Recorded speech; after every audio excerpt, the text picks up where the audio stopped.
반갑습니다. 최성우입니다. 오늘은 제 이야기를 시작하기 전에 짧은 영상을 좀 보고 나서 이야기를 해볼게요. 이 영상은 저희 학원에 처음 수업을 들으러 와서 학생들이 어떤 반을 수업을 들어야 될지 결정을 하려 할 때 사전 테스트를 보거든요. 그 테스트 장면입니다. 한 가지 특징은 뭐냐면 제가 아이들에게 질문을 하는 게 아니라 아이들이 저한테 질문을 해야 되고 저는 그 아이들의 질문에 답변을 해야 돼요. 이게 저희 학원의 테스트 방식입니다. 그럼 영상을 함께 같이 보시죠.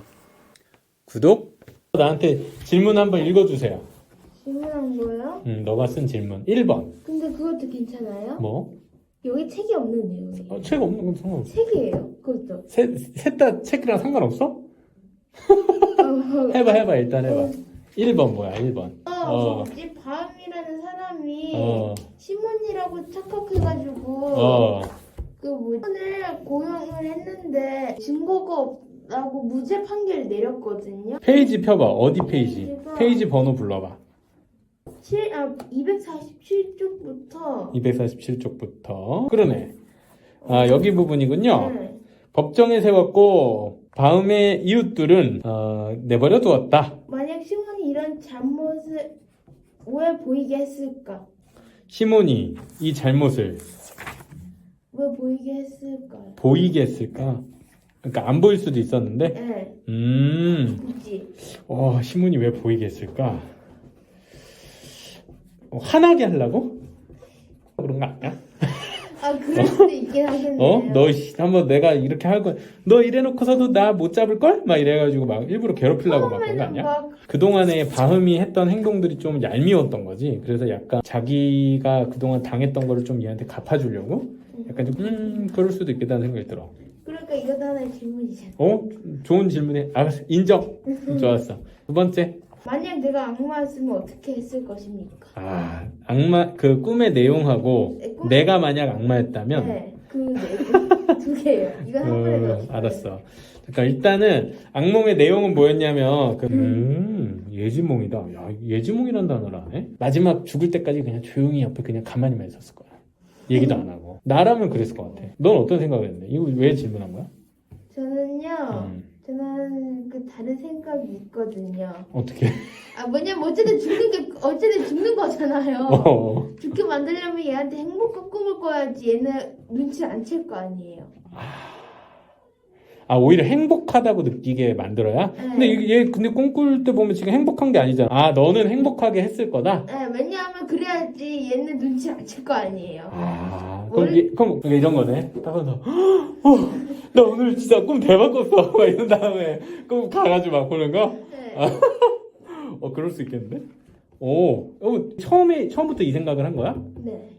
와, 브라보. 선생님 진짜, 너는 그거보다 한 걸음 더 나갔네? 꿈에서도 걔를 속이는 거네? 정말 너무 잔인한 악마인 거 아니니? 알았어. 마지막은 뭐야? 글쎄, 기준을 어떻게 하느냐에 따라 다르지 않을까? 35마일까지 걸었다고 했잖아요. 그렇지. 약 대략 얼마였을 것 같아요? 그 크기가? 네. 땅의 크기요. 땅의 크기가. 그걸 계산하는 방법도 있을 것 같고, 그림을 그려보는 방법도 있을 것 같고. 근데 그건 아니니까. 하루. 지금 수학 시간이 아니기 때문에. 근데 수학 시간처럼 해도 되지. 계산할 수도 있다고 생각하고, 그러면은 그 2마일을 우리가 아는 킬로미터라든지 다른 단위로 바꿀 수도 있을 것 같은데? 얼마나 될까?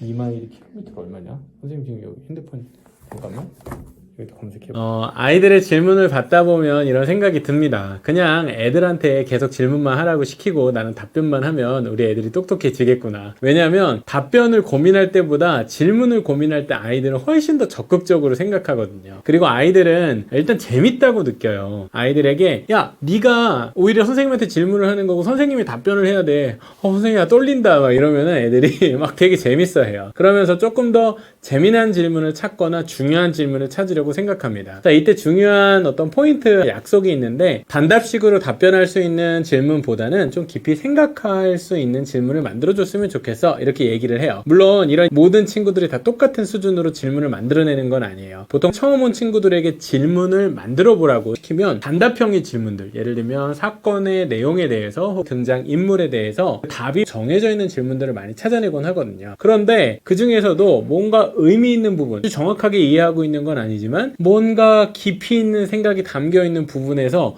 뭐 찾아내려고 시도를 하는 친구들이 있어요. 질문을 하는 걸 보면 아, 이 친구가 얼마만큼 지적으로 열려있고 독서 수업에 적극적인 열의를 가지고 있는지 알 수 있어요. 근데 만약 이런 적극적인 경험들이 아직은 좀 어려운 친구들은 사실은 경직돼 있죠. 질문을 시키면 오히려 더 낯설어하고 당황해요.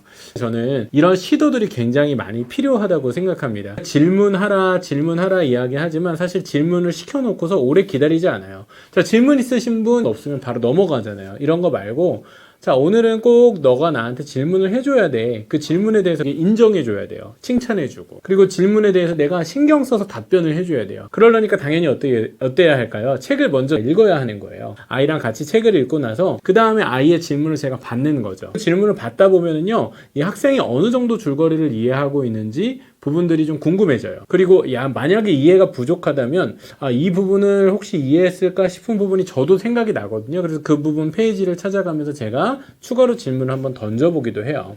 이런 과정을 통해 질문이 우리에게 깨닫게 해주는 부분들이 굉장히 많습니다. 특히 아이들이 질문을 스스로 만들어보는 과정을 통해서 얻는 가장 큰 유익은 답에 대한 집중을 하기보다는 더 알기 위해서 책에 있는 내용들에 관심을 기울이게 된다는 것이에요. 답을 맞춰야 된다는 생각으로 긴장하기보다는 오히려 책 속에 담겨져 있는 뭔가 의미 있는 생각이 있을 거라는 이 구조와 판을 짜주는 거죠. 그렇기 때문에 아이들에게 질문을 시키는, 질문할 수 있는 기회를 제공하는 것만큼 독서논술 수업을 효과적으로 바꿔내는 아이디어는 없다고 생각을 합니다. 수업이 아이들에게 일상적으로 그런 기회가 많아졌으면 좋겠어요. 계속 생각해야 된다, 질문해야 된다라고 이야기만 하고 어른들의 생각에서만 그러지 마시고 집에서 독서 활동을 하면서도 아이들과 책을 함께 읽으신 이후에는 거꾸로 질문을 받아보시는 공수의 역할을 바꿔보는 거죠. 아이들이 일단 굉장히 재밌어합니다. 내 질문에 엄마 아빠가 당황하는 모습을 보니까